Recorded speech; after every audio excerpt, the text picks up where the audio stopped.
In the dim light of a rain-soaked city, there's a man sitting alone at his desk. His name is Adrian. He's 42 years old, with sharp features softened only slightly by the lines time has carved into his face. A stack of papers towers beside him, spreadsheets, reports, letters from colleagues congratulating him on yet another promotion.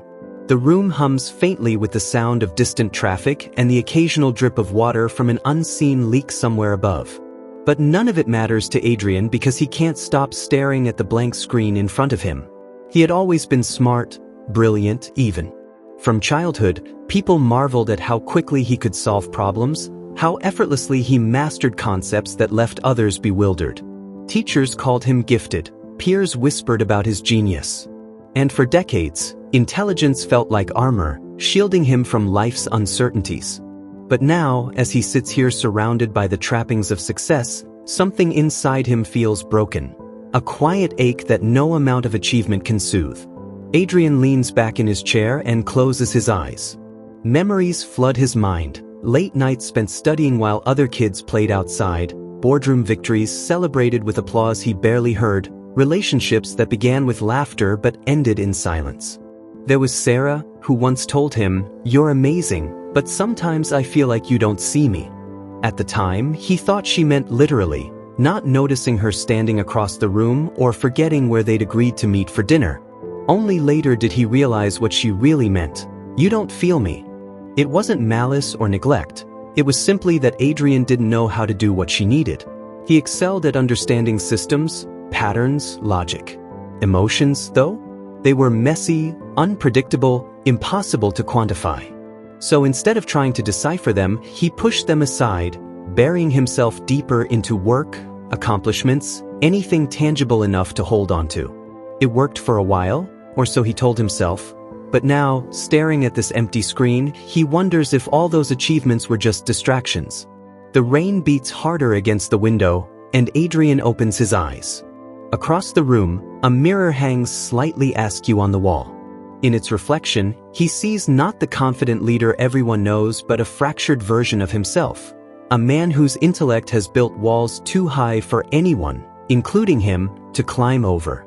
He remembers reading once about emotional intelligence, how it wasn't just about being smart but about understanding yourself and others. He dismissed it then, thinking it sounded soft, unnecessary. Now, the idea haunts him like an unanswered question. Adrian gets up and walks to the kitchen. He pours himself a glass of water, watching the liquid rise until it nearly spills over.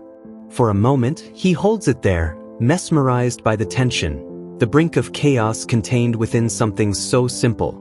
Isn't that what his life feels like? A fragile balance, held together by sheer willpower, threatening to shatter at any moment? He thinks about his father, a stoic man who believed emotions were weaknesses. "Feelings get in the way," he used to say. "Logic wins every time." Adrian absorbed those words like gospel, carrying them into adulthood without ever questioning their weight. Yet here he is, decades later, feeling more lost than ever. Logic hasn't saved him. If anything, it's trapped him in a cage of his own making. Back in his office, Adrian picks up a pen and starts writing. Not emails or reports this time, but fragments of thoughts, raw and unfiltered. "Why does success feel hollow?" he writes. "Why does connection feel so hard?" Words spill out faster than he can control them, each one a crack in the dam holding back everything he's tried to ignore. Tears blur the ink before he realizes he's crying, not out of sadness exactly, but out of release, as if some part of him finally understands it's okay to let go. But then the doubt creeps in again. What if letting go makes things worse? What if opening himself up to emotions means losing control entirely? These questions gnaw at him, pulling him back toward the familiar safety of logic and reason. He looks at the clock. It's almost midnight. Tomorrow, he'll have meetings to attend, decisions to make, expectations to meet. None of those things care whether he feels whole or not. They only demand results. And yet, as Adrian stares at the words scrawled across the page, he feels something stir deep inside. A flicker of recognition, like spotting a shadowy figure in the distance. Maybe the answers aren't outside him, waiting to be discovered through promotions or accolades. Maybe they're closer than he thinks, buried beneath layers of fear and habit. The rain slows to a drizzle, and the city grows quieter. Adrian sets the pen down and rubs his temples. His heart pounds with a mix of exhaustion and curiosity. He knows he's standing at a crossroads, though he doesn't fully understand where each path leads. One thing is certain: staying here, trapped in this cycle of brilliance and misery, isn't an option anymore. As he turns off the lamp, plunging the room into darkness, a single thought lingers in his mind. What happens when you choose to feel instead of think? The next morning, Adrian wakes to gray light filtering through the blinds. The world outside feels muted, as if holding its breath. He sits up slowly, his body heavy with the weight of unfinished thoughts. On the desk, the notebook lies open, the scrawled words still visible despite the dimness. For a moment, he considers closing it, pretending last night never happened. But something stops him. A faint echo of that flicker he felt before sleep claimed him. He showers, dresses, and heads to work like any other day, but everything feels different. Conversations blur together, faces seem distant, and the usual hum of productivity feels hollow. During a meeting, someone compliments his latest project, their voice bright with admiration. Adrian forces a smile and nods, but inside, he feels nothing. Not pride, not relief, just emptiness. When the meeting ends, he retreats to his office, shutting the door behind him. Sitting at his desk, he opens the notebook again. This time, he doesn't write. Instead, he reads what he'd scribbled the night before. Why does connection feel so hard? The question hangs there, raw and unanswerable. Or maybe it's not unanswerable, he just hasn't been willing to look for the answer in the right places. That evening, instead of heading home, Adrian finds himself walking toward a small park near his office. It's quiet here, save for the rustle of leaves and the occasional chirp of birds settling in for the night. He sits on a bench, staring at the pond in the center. Ducks glide across the surface, leaving ripples that expand outward until they disappear. Watching them, Adrian thinks about how emotions might be like those ripples, subtle movements beneath the surface, unseen unless you pay attention. A memory surfaces unexpectedly. His mother, long before she passed away, sitting beside him on this very bench when he was a child. She used to tell him stories about her own struggles, her voice soft and steady. Sometimes, she'd said once, the hardest battles are the ones no one sees.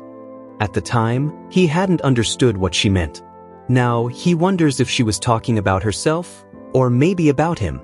As the sun dips lower, casting long shadows across the grass, Adrian feels a strange pull, not to solve anything, but simply to sit with the discomfort. To let himself feel whatever wants to rise without trying to fix it or push it away. It's terrifying, this idea of surrender, but also strangely liberating. For years, he's prided himself on being in control, on knowing exactly what to do next. But maybe control isn't the answer. Maybe it's the problem. Later, back at home, Adrian pulls out an old photo album tucked away in a drawer. Flipping through the pages, he sees snapshots of moments he barely remembers. Birthday parties, family vacations, quiet afternoons spent reading under a tree. In one picture, he's laughing so hard his eyes are squeezed shut, his arms wrapped around Sarah from college. The same Sarah who eventually walked away because she felt unseen. Looking at her now, frozen in time, he realizes how much he misses her. Not just her presence, but the way she made him want to be better. Not smarter, not more accomplished, but kinder, more present. For the first time, Adrian allows himself to grieve, not just for Sarah, but for all the connections he's let slip through his fingers. Each relationship, each friendship, each fleeting moment of closeness feels like a thread unraveling from a tapestry he didn't even know he was weaving. And yet, even as the sadness washes over him, there's something else too: clarity.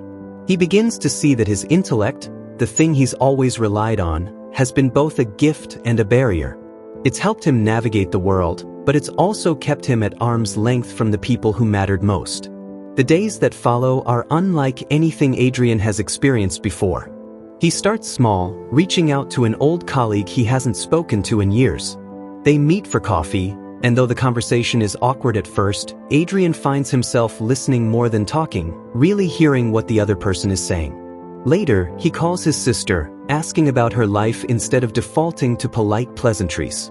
She sounds surprised but grateful, and for the first time in ages, their talk feels genuine. At work, Adrian begins to notice things he'd overlooked before: the exhaustion in a coworker's voice, the hesitation in a client's smile. He doesn't have solutions for these moments, but he offers acknowledgement instead, a simple, "that sounds tough," or "I hear you." To his surprise, people respond differently. They open up, share more, trust him in ways they never did when he was focused solely on results. Still, progress isn't linear. There are days when the old habits creep back in, when the urge to analyze and solve overrides everything else. But now, when that happens, Adrian catches himself sooner. He takes a breath, steps back, and asks the question he's come to rely on: what am I feeling right now? Sometimes the answer is fear, sometimes frustration, sometimes joy, but naming it makes it real, grounding him in the present moment. One evening, months later, Adrian returns to the park. The air is cooler now, tinged with the promise of autumn. As he sits on the bench, watching the ducks, he feels a sense of peace he hasn't known in years. It's not perfection, it's not even happiness, exactly, but it's wholeness. A recognition that intelligence alone can't sustain a life. It needs emotion, vulnerability, connection.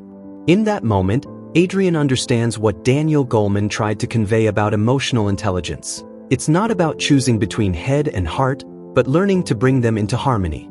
It's about seeing the cracks in the mirror and realizing they're part of what makes you human. As the stars begin to appear in the darkening sky, Adrian closes his eyes and lets himself breathe.